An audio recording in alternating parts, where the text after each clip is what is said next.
Hi students, welcome to Bhaskar's biology. ఈ వీడియోలో morphology of flowering plants దీనికి సంబంధించి కొన్ని పార్ట్స్ మనం అప్లోడ్ చేయడం జరిగింది. దానికి నెక్స్ట్ వస్తున్నటువంటి పార్ట్ ఈ 2025 నీట్ ఆస్పిరెంట్స్ అలాగే ఎంసెట్ ఆస్పిరెంట్స్ ఎవరైతే ఉంటారో వాళ్ళకైతే మాత్రం ఈ వీడియోస్ చాలా యూజ్ అవుతాయి. కాబట్టి రెగ్యులర్ గా ఫాలో అయ్యే ప్రయత్నం అయితే మాత్రం చేయండి. అలాగే ఈ సోమవారం నుంచి శనివారం వరకు జరిగిన వీడియోస్ మొత్తం మీద మనకి Sunday give away objective exam అయితే ఉండడం జరుగుతుంది. అందులో కూడా పార్టిసిపేట్ చేయండి. సో కరెక్ట్ ఆన్సర్స్ రాసిన వాళ్ళకి 500 రూపీస్ అయితే మాత్రం గివ్ అవే ఇవ్వడం జరుగుతుంది. Next the inflorescence. So inflorescence point of లో ఇక్కడ ఎన్సైటీ లో ఉన్నటువంటి ఇంపార్టెంట్ పాయింట్స్ చూద్దాం. ఒకసారి చూడండి, a flower is a modified shoot. So flower అనేది ఏంటంటే మోడిఫైడ్ షూట్. ఇది ఇంపార్టెంట్ పాయింట్. ఈ పాయింట్స్ అన్ని గుర్తుపెట్టుకోండి. సో ఫ్లవర్ అనేది ఏంటంటే దేని మోడిఫికేషన్ అంటే షూట్ తాలూకు మోడిఫికేషన్. అందుకనే flower is a modified shoot. Shoot అంటే ఏంటి? ఏదైతే అండర్ గ్రౌండ్ పార్ట్ నుంచి ఎబో పార్ట్ పైన ఉంటుందో ఆ ఏరియల్ పార్ట్ మనం ఏమంటే షూట్ అంటాం. సో ఇందులో మనకి బ్రాంచెస్ ఉంటాయి, స్టెమ్ ఉంటుంది, లీవ్స్ ఉంటాయి, ఇవన్నీ కూడా. అయితే మొత్తం ఏంటంటే ఫ్లవర్ అనేది modified shoot wearing the shoot apical meristem changes into floral meristem. Important ఇది. ఇక్కడ ఏదైతే షూట్ ఉందో షూట్ లో ఉన్నటువంటి ఎపికల్ మెరిస్టమ్స్, ఎపికల్ అంటే ఈ చివర ఉన్నటువంటి మెరిస్టమ్స్ ఏవైతే మెరిస్టమ్స్ అనేవి ఏమంటాయి కంటిన్యూస్ గా సెల్స్ డివైడ్ అవుతూ అంటే మెరిస్టమాటిక్ టిష్యూ ఒకటి ఉన్నది. సో మెరిస్టమ్ ఉన్న టిష్యూస్ మెరిస్టమాటిక్ టిష్యూ అంటే కంటిన్యూస్ గా డివైడ్ అవుతూ ఉంటుంది. సో ఇక్కడ మనకి డివైడ్ అవుతుంది. ఎపికల్ మెరిస్టమ్ కాస్త ఏమవుతుందంటే ఫ్లోరల్ మెరిస్టమ్ గా కన్వర్ట్ అవుతుంది. So apical meristem shoot system లో ఏమవుతుంది? అది గ్రోత్ అవుతూ ఫ్లవర్స్ కింద నోడ్స్, ఇంటర్ నోడ్స్, స్టెమ్ ఇలా ఫామ్ చేయాలి. కానీ ఎక్కడైతే ఫ్లవర్ ప్రొడ్యూస్ అవ్వాలనుకుంటుందో ప్రొడ్యూస్ అవ్వాల్సినటువంటి ప్లేస్ ఏదైతే ఉందో అక్కడ ఎపికల్ మెరిస్టమ్స్ కాస్త మనకి ఫ్లోరల్ మెరిస్టమ్ గా కన్వర్ట్ అవుతున్నాయి. అంటే అక్కడ నుంచి స్ట్రక్చర్ చేంజ్ అయ్యే ఛాన్స్ ఉంటుంది. ఎలా చేంజ్ అవుతుంది? నెక్స్ట్ చూడండి, internodes do not elongate. ఇక్కడ ఏమవుతుంది? ఫర్ ఎగ్జాంపుల్ ఇలా గ్రో అవుతుంది. ఇలా మనకి ఇంటర్ నోడ్స్ అనేవి కొంత లెంగ్త్ తో ఉంటాయి, లెంగ్త్ ఉంటాయి. సో ఎప్పుడైతే ఈ పార్ట్ లో ఇక్కడ ఉన్న ఎపికల్ మెరిస్టమ్ ఏదైతే ఉందో ఇదేమైంది? ఫ్లోరల్ మెరిస్టమ్ కన్వర్ట్ అయిపోయింది. కన్వర్ట్ అయింది కాబట్టి ఏమవుతుంది? ఇక్కడ నుంచి ఇలా ఇంటర్ నోడ్స్ అవి కూడా ఎలాంగేట్ అవ్వు, అంటే పొడవుగా ఇంటర్ నోడ్స్ ని ప్రొడ్యూస్ చేయలేదు. అంటే నోడ్స్ మధ్యలో గ్యాప్ వస్తే ఇంటర్ నోడ్స్ ఇలాంటి ఫార్మేషన్ ఏమి కూడా ఉండదు. కాబట్టి ఇంటర్ నోడ్ అనేది ఎలాంగేట్ అవ్వవు and the axis gets convention. అప్పుడు ఏమవుతుంది? అంతా దగ్గరకు వచ్చేస్తుంది. సో ఫర్ ఎగ్జాంపుల్ ఒక లీవ్ ప్రొడ్యూస్ అవ్వాలి, ఇక్కడ ఒక లీవ్ ప్రొడ్యూస్ అవ్వాలి, ఇక్కడ లీవ్ ప్రొడ్యూస్ అవ్వాలి, ఇక్కడ లీవ్ ప్రొడ్యూస్ అవ్వాలి. ఇది ఒరిజినల్ గా జరిగే ప్రాసెస్. కానీ ఫ్లోరల్ మెరిస్టమ్ కన్వర్ట్ అయిన తర్వాత ఇక్కడ ప్రొడ్యూస్ అవ్వాల్సిన ఫ్లవర్స్ అన్ని కూడా కండెన్స్ దగ్గరకు వచ్చేస్తాయి. నోట్స్ ఇంటర్ నోట్స్ లేకపోవడం వల్ల అన్ని ఒకే దగ్గర ప్రొడ్యూస్ అవుతాయి. సో ఆ రకంగా ఒకే దగ్గర ప్రొడ్యూస్ అవుతూ the epics produce different kinds of floral epic. ఆ రకంగా ఇక్కడ లీవ్స్ కి బదులు ఏమవుతుంది? ఫర్ ఎగ్జాంపుల్ సెపల్స్ అని, ఆ తర్వాత పెటల్స్ అని, నెక్స్ట్ అయితే యాండ్రీసిమ్ లో స్టెమిన్స్ అని, అలాగే మన కార్పల్స్, ఇలా మనకి అక్కడ నుంచి డిఫరెంట్ ఫ్లోరల్ ఎపిడేస్ ని ఫామ్ చేయడం జరుగుతుంది. ఆ రకంగా ఎపికల్ మెరిస్టమ్ అంటే షూట్ లో ఉన్నటువంటి ఎపికల్ మెరిస్టమ్ ఏదైతుందో అది ఫ్లోరల్ మెరిస్టమ్ గా చేంజ్ అవుతుంది. ఫ్లోరల్ మెరిస్టమ్ కి ఎపికల్ మెరిస్టమ్ కి చేంజ్ అయిన తర్వాత ఏమవుతుందంటే ఎపికల్ మెరిస్టమ్ లో ఇంటర్ నోడ్స్ లెంగ్త్ ఉంటది. కానీ ఫ్లోరల్ మెరిస్టమ్ గా కన్వర్ట్ అయిన కండెన్స్డ్ అయిపోతుంది. అంటే ఇంటర్ నోడ్స్ లెంగ్త్ అనేది ఎలాంగేట్ అవ్వడం జరగదు. అన్ని ఒకే దగ్గర ఉంటాయి. వచ్చి ఫ్లవర్స్ అనేది ఫ్లవర్స్ తాలూకా ఏదైతే మనకి సెపల్స్, పెటల్స్, స్టెమిన్స్, కార్పల్స్ అనేది ఫామ్ అవడం స్టార్ట్ అవుతుంది లీవ్స్ ప్లేస్ లో. ఆ రకంగా మనకి కన్వర్ట్ అవడం జరుగుతుంది. చూడండి, ఇక్కడ మనకి laterally at the successive node instead of leaves, అంటే లీవ్స్ ప్లేస్ లో మనకి ఏమవుతుందంటే ఈ ఫ్లోరల్ అపెండేజెస్ ఏవైతే ఉన్నాయో అది ప్రొడ్యూస్ అవ్వడం స్టార్ట్ అవుతుంది. When a shoot tip transforms into A flower. ఆ రకంగా మనకి ఏమవుతుందంటే ఒక షూట్ టిప్ అనేది ఏమవుతుందంటే ఒక ఫ్లవర్ గా కన్వర్ట్ అవ్వడం జరుగుతుంది. It is always solitary. ఇది సింగిల్ గా ఫామ్ అవడం జరుగుతుంది. ఫ్లవర్స్ అన్ని కూడా ఇప్పుడు సింగిల్ గా ఉంటాయి. అయితే ఇక్కడ చూడండి, the arrangement of flowers on the floral axis. ఇది ఫర్ ఎగ్జాంపుల్ ఒక ఫ్లోరల్ యాక్సిస్ అంటున్నాం. ఈ ఫ్లోరల్ యాక్సిస్ ఏమవుతుంది? ఇలాగా డిఫరెంట్ ఫ్లవర్స్ ప్రొడ్యూస్ అయ్యి ఇవన్నీ కూడా ఫ్లవర్స్. అంటే అర్థం ఏంటి? The arrangement of flowers arrange అవుతున్నాయి. ఇక్కడ ఫ్లోరల్ యాక్సిస్ ఈ స్టాండర్డ్ ఇన్ఫ్లోర్స్. ఇలా మన గ్రూప్ ఆఫ్ ఫ్లవర్స్ అన్ని కూడా ఉదయం కలుస్తున్నాయి. ఇలా ఫామ్ అయిన వాటిని మనం ఇన్ఫ్లోరెసెన్స్ అని చెప్పడం జరుగుతుంది. అంటే ఫ్లవర్ అనేది మోడిఫైడ్ షూట్ ఎపికల్ మెరిస్టమ్ కంటే షూట్ ఎపికల్ మెరిస్టమ్ కాస్త ఫ్లోరల్ మెరిస్టమ్ గా కన్వర్ట్ అవుతూ ఎంటర్ నోడ్స్ ఎలాంగేషన్ ఆఫ్ చేసి లీవ్స్ ప్లేస్ లో ఫ్లోరల్ అపెండేజ్ ఫామ్ చేస్తూ ఫ్లవర్ గా సింగిల్ ఫ్లవర్ గా ఫామ్ అవుతుంది. ఈ సింగిల్ ఫ్లవర్ లో అన్ని కూడా ఏమవుతుందంటే ఒక ఫ్లోరల్ యాక్సిస్ మీద ఇవన్నీ కూడా అరేంజ్ అవుతాయి. అరేంజ్మెంట్ ని మనం ఏంటంటే ఇన్ఫ్లోరెసెన్స్ అని చెప్పడం జరుగుతుంది. ఇది నెక్స్ట్ ఉండే depending on whether the apex gets developed into a flower or continues to grow. రకంగా మనకి ఇది కంటిన్యూస్ గా అంటే డిపెండ్స్ ఆఫ్ డెవలప్మెంట్ ఫ్లవర్ గానా ఇది కన్వర్ట్ అవడం జరుగుతుంది, కంటిన్యూస్ గా గ్రో అవడం అనేది జరుగుతుంది. ఇక్కడ చూడండి నెక్స్ట్ వచ్చేసరికి 2 major types of inflorescence are defined. ఏంటా 2 మేజర్ అంటే మనకి ఇన్ఫ్లోరెసెన్స్ అని తెలిసింది అంటే ది అరేంజ్మెంట్ ఆఫ్ ఫ్లవర్స్ అనే floral axis is termed as inflorescence. Inflorescence లో మనం బేసిక్ గా 2 టైప్స్ చెప్పుకున్నాం. 2 టైప్స్ ఏంటంటే రెసిమోస్ ఒకటి, సైమోస్ ఒకటి ఇంపార్టెంట్.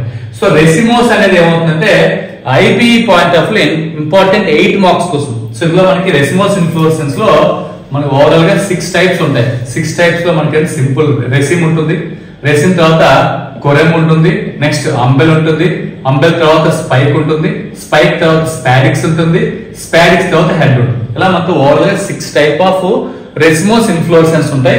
ఈ 6 టైప్ ఆఫ్ రెసిమోస్ ఇన్ఫ్లోరెసెన్స్ కూడా చాలా ఇంపార్టెంట్ 8 మార్క్స్. అంటే రూట్ మోడిఫికేషన్ ఒక 8 మార్క్స్, స్టెమ్ మోడిఫికేషన్ ఒక 8 మార్క్స్. ఈ రెసిమోస్ ఇన్ఫ్లోరెసెన్స్ లో 6 టైప్స్ కూడా ఒక ఎస్ఏ మార్క్స్ కింద అయితే మనకి రావడం జరుగుతుంది. ఇది గుర్తుపెట్టుకోండి.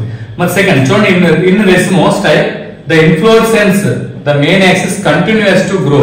ఇక్కడ మనకి ఏంటంటే ఈ మెయిన్ యాక్సిస్ ఏదైతే ఉందో మెయిన్ యాక్సిస్ అనేది ఏమవుతుంది కంటిన్యూస్ గా గ్రో అవడం జరుగుతుంది.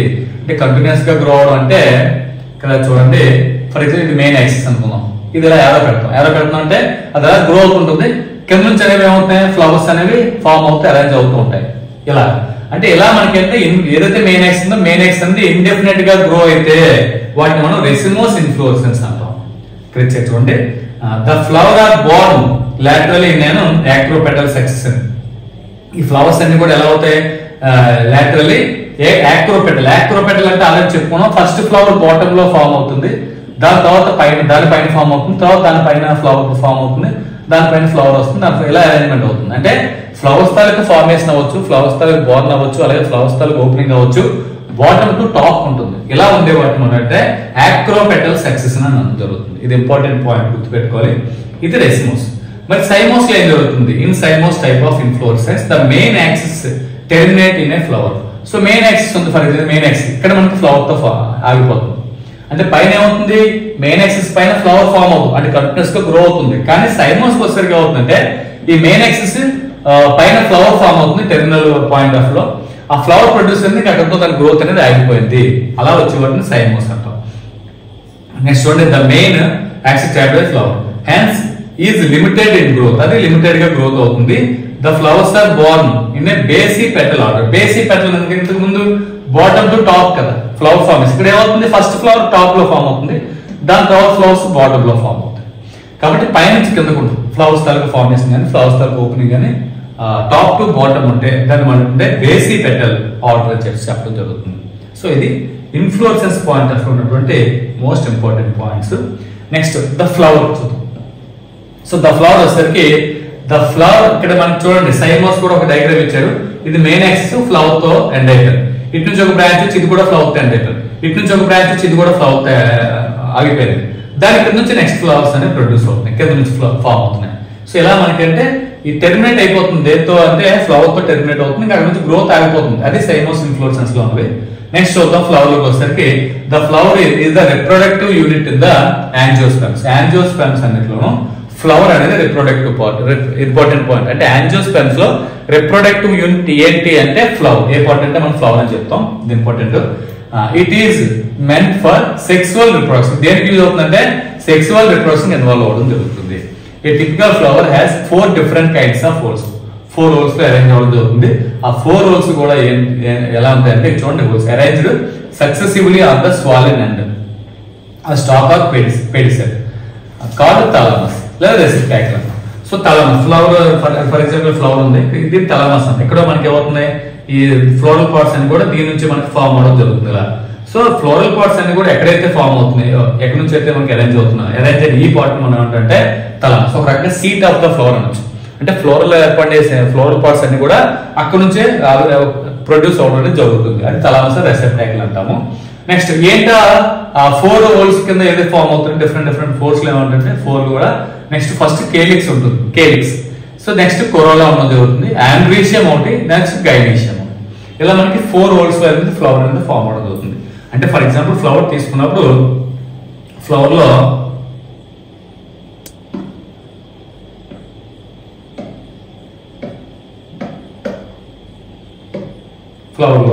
సో ఇక్కడ ప్రొడ్యూసర్ కింద మనకి గ్రీన్ కలర్ ఫామ్ అవుతాయి. గ్రీన్ కలర్ ఫామ్ అవుతుంది మనం కేలిక్స్ అంటాం. కేలిక్స్ లో మెంబర్స్ ని సెపల్స్ అంటాం. సో దానిపైన వచ్చేసరికి ఏమవుతుందంటే దానిపైన చూడొచ్చు ఇక్కడ ఇలా వస్తాయి. సో ఇలా కలర్ఫుల్ గా ఉంటాయి. ఈ కలర్ఫుల్ గా ఫామ్ అయిన వాటి మనం ఏంటంటే కొరోలా అని చెప్పడం జరుగుతుంది. సో దానిపైన మళ్ళీ నెక్స్ట్ ఏం వస్తాయంటే సో వాటిపైన మనకి మళ్ళీ ఇక్కడ ఇలాగా ఇవి స్టెమెన్స్ అనే ఫామ్. దీన్ని మనం యాండ్రీషియం అంటాం. మధ్యలో మనకి మళ్ళీ గైనీషియం ఫామ్. ఇలా మనకి 4 రోల్స్ అవుట్డోర్ లో కేలిక్స్, కొరోలా, యాండ్రీషియం, గైనీషియం ఇలా 4 పార్ట్స్ కింద అయితే మాత్రం డివైడ్ అవ్వడం జరుగుతుంది. సో ఇక్కడ మనం చూడొచ్చు next calyx and corolla accessory organs. మనకి ఎక్సెసరీ ఆర్గన్స్ అంటే ఇవి ఎడిషనల్ గా ఉంటాయి. అంటే రిప్రొడక్షన్ లో ఇన్వాల్వ్ అవ్వవు కానీ రిప్రొడక్షన్ కి ఇవి కొంతవరకు హెల్ప్ చేస్తాయి కాబట్టి ఎక్సెసరీ ఆర్గన్స్ అని చెప్పడం జరుగుతుంది. While androecium and gynoecium are the reproductive organs. So gynoecium androecium రెండు కూడా రిప్రొడక్టివ్ ఆర్గన్ కింద చెప్పడం జరుగుతుంది. అంటే యాండ్రీషియం మేల్ రిప్రొడక్టివ్ ఆర్గన్ అని, గైనీషియం అంటే ఫీమేల్ రిప్రొడక్టివ్ ఆర్గన్ చెప్పడం జరుగుతుంది. Next in some flowers like lily the calyx corolla are not distinct and are termed as perianth. అయితే లిల్లీ ఫ్లవర్ వస్తుంది కానీ ఇలా మనకి సెపల్స్ పెటల్స్ ఏమన్నా డిఫరెంట్. ఇది గ్రీన్ కలర్ ఉంది, ఇదేమో రెడ్ కలర్ లో చూపింది అక్కడ. ఇది కొంచెం స్మాల్ సైజ్, లార్జ్ సైజ్ ఉంది. ఓకే కానీ లిల్లీ లాంటి ఫ్లవర్స్ లో ఏమవుతుందంటే మొత్తం అన్ని ఒకేలా, మొత్తం 6 ఉంటాయి అనుకున్నాం ఫర్ ఎగ్జాంపుల్. 6 కూడా ఒకేలా ఉంటాయి. 2 కూడా కలర్ లో డిఫరెన్స్ ఉండదు, సైజ్ లో డిఫరెన్స్, అన్ని ప్యాల్ ఒకేలా ఉంటాయి. ఇలాగని సెపల్స్ పెటల్స్ గా డిఫరెన్షియేట్ అవ్వకుండా అన్ని ఒకలాగా ఉంటే వాటిని మనం పెరియంత్ అని చెప్పడం జరుగుతుంది. ఇది ఇచ్చాడు. Next when flower has both androecium and gynoecium. Androecium అలాగే గైనీషియం అంటే male reproductive part, female reproductive రెండు కూడా ఉంటే వాటిని మనం బైసెక్సువల్ ఫ్లవర్స్ అంటాం. ఇప్పుడు డయాగ్రామ్ వేసింది బైసెక్సువల్ ఫ్లవర్ ఎందుకంటే ఇందులో యాండ్రీషియం ఉంది, గైనీషియం ఉంది, రెండు కూడా ఉన్నాయి. A flower having either only stamens or carpels is unisexual. Only stamens ఉంటే అంటే మేల్ రిప్రొడక్టివ్ ఆర్గన్ మాత్రమే దాన్ని మేల్ ఫ్లవర్ అంటాం. ఓన్లీ కార్పల్స్ అంటే మనకి గైనీషియం ఫీమేల్ రిప్రొడక్టివ్ పార్ట్ ఉంటే దాన్ని మనం అంటే ఫీమేల్ ఫ్లవర్స్ గైనీషియం ఉంటాయి. అంటే గైనీషియం అంటే ఏమవుతుంది, కార్పల్స్ తో ఫామ్ అయిందని గైనీషియం అంటాము, స్టెమెన్స్ తో ఫామ్ అయింది యాండ్రీషియం అంటాం. గుర్తుపెట్టుకోవాలి. అంటే యాండ్రీషియం లో మెంబర్స్ ని స్టెమెన్స్ అని, గైనీషియం లో మెంబర్స్ ని కార్పల్స్ అంటాం. ఈ రకంగా ఓన్లీ స్టెమెన్స్ ఉంటే మేల్ ఫ్లవర్ అంటాము, ఓన్లీ కార్పల్స్ ఫ్లవర్ లో ఉంటే దాన్ని ఫీమేల్ ఫ్లవర్ అంటాం. ఇలా మేల్ ఫీమేల్ సపరేట్ ఉంటుంది అనమాట. యూనిసెక్సువల్ ఫ్లవర్స్ అని చెప్పడం జరుగుతుంది. ఇది ఫ్లవర్ కి సంబంధించినటువంటి ఇన్ఫర్మేషన్. సో దీని తర్వాత రిమైనింగ్ ఏంటంటే మనం నెక్స్ట్ చూద్దాం. ఈ వీడియో మీకు ఎంతకన్నా తెలుపు నచ్చితే లైక్ చేయండి, షేర్ చేయండి, నా ఛానల్ సబ్స్క్రైబ్ చేసుకోండి. Thanks for watching. Thank you very much.